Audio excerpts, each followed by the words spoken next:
Class, this is section 9.4, page 509, multiple regression. So in the previous section, we looked at what happened when you changed x values, what happened to the y value, and how we could find a correlation, a regression line. We found some confidence intervals with not only what the y value would be, but also what our different slopes and intercepts would be in number 37 and 38. So in this section, we're going to ramp up the amount of variables. So in this case, here's the formula. We still have an intercept, but now we have multiple slopes, up to as many as you could ever use, and we have x values that would multiply by these slopes, add to this intercept, and then we could come up with some type of prediction. This is more along the lines of what a statistician would be doing at Polaris, given all these different values, different scenarios, different variables. They can predict an outcome. Okay, what does all this mean? Well, if we just look at the bottom, example 1, the first employee A, okay, and there's 8 employees there, but we'll just look at employee A for a second.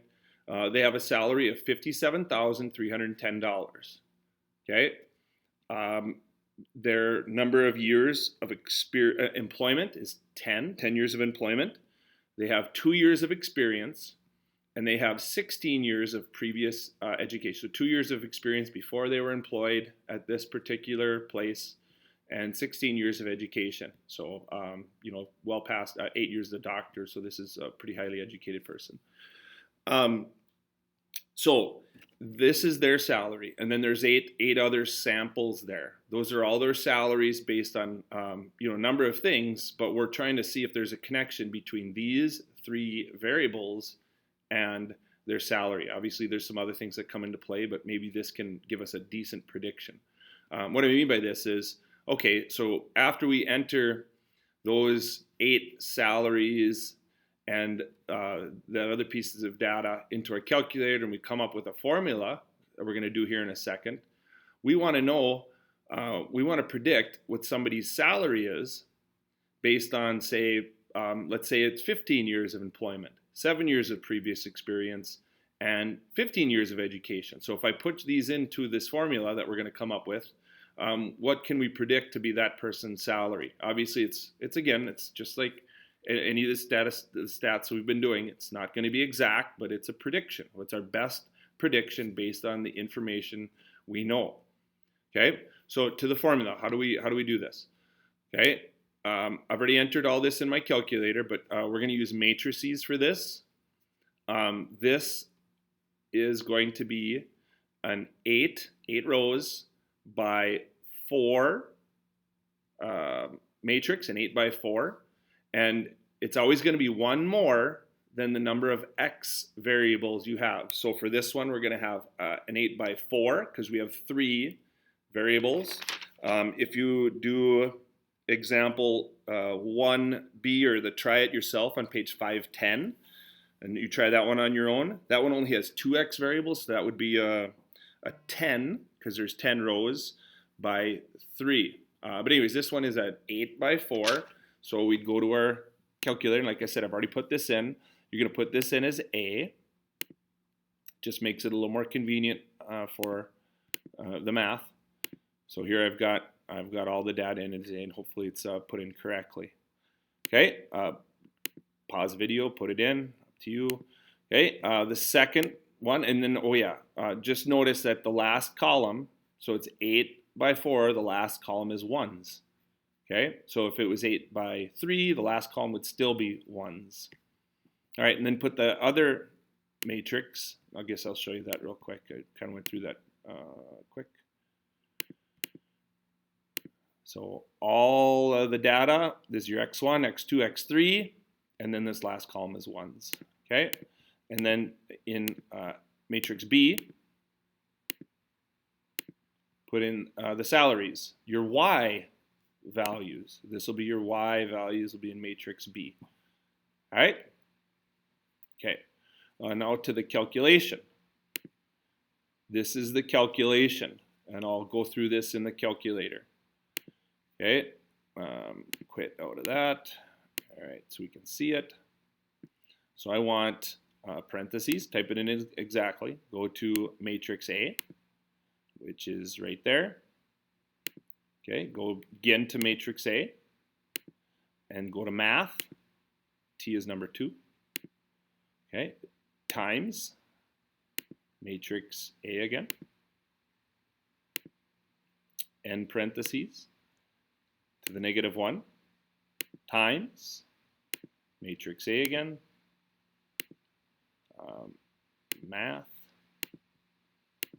T 2 times, now I'm finally going to use matrix B.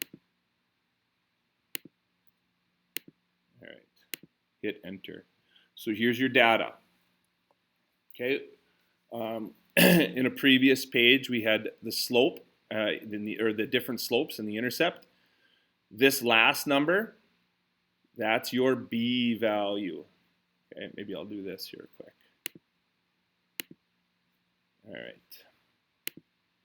So the last number here, that's this number that goes first. So 49764, I should have up here in the formula, I should have 0.45 or whatever. I'm gonna show you what to do here next anyways, but so this is the formula, 364.41. The first number you have is going to be times x1. The second number you have, 227.62, that's going to be times x2. And then the third number you have, 266.94, that's going to be times x3. So a typical problem would be like example 2, where it says, okay, the first person, let's predict a person's salary if they have, please turn to page 511, example 2, if they have 12 years of employment, okay, they have 5 years of previous experience, and 16 years, excuse me, of education. So here's how I do these. I don't like rounded numbers, and I think you guys know that from our time together in Trig. So I just store all of these values. So I'm going to hit the store button. And no, I don't want to store the whole number. Hold on, back up, clear that. I'm going to hit this number, 49764.446.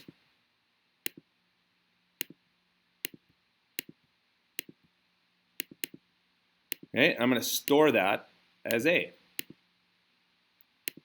Okay, I'm going to store each of these values. So 3, 6, 4. This is the best way I've found to do it. There's probably another way using the technology. Take these numbers off individually and store them, but I'm just going to go ahead and store them this way. Okay, hit the store button. I'm going to store that as B. Okay, because that's my B. Oh, whatever. Store this as C.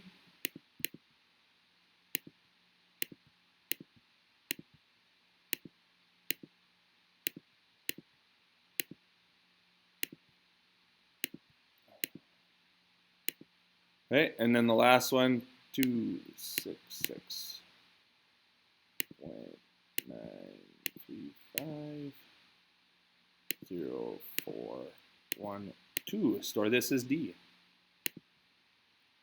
There. Okay, so we have all those stored. So now if we want to do example 2, which says our years of employment are X1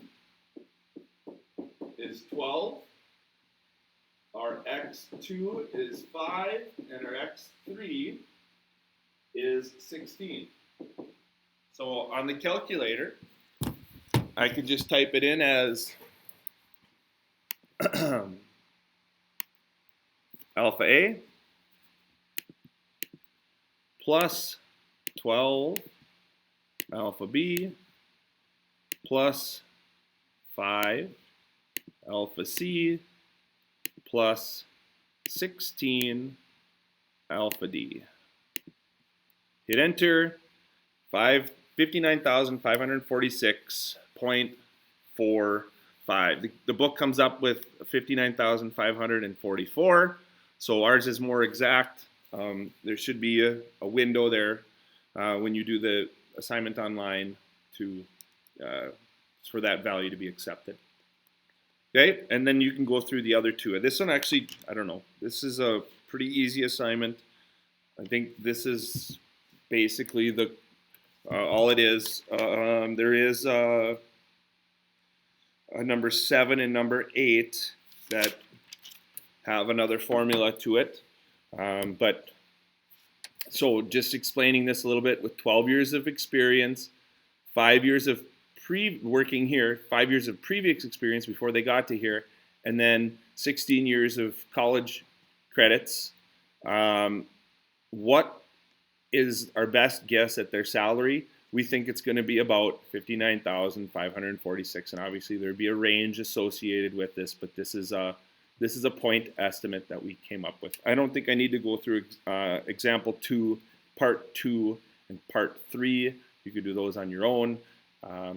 Hope this helps. Let me know if you have any questions as you go further through the assignment.